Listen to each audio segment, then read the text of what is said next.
Hi, good morning. My name is VENKAT. Uh, my education qualifications are I did my BTech with an electrical degree in 2014. After that, I worked in various companies as a safety officer. I worked in PowerMed Projects Limited. I worked in rain calcination.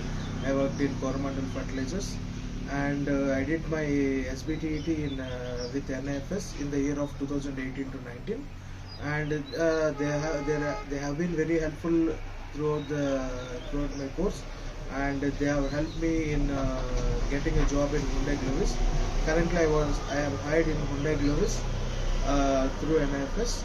I'm very thankful and my current for their support and how they handled my profile about the for the recruiting, and my current CTC is 6.7 lakh, so I should be joining in Hyundai Glovis thanks to NIFS.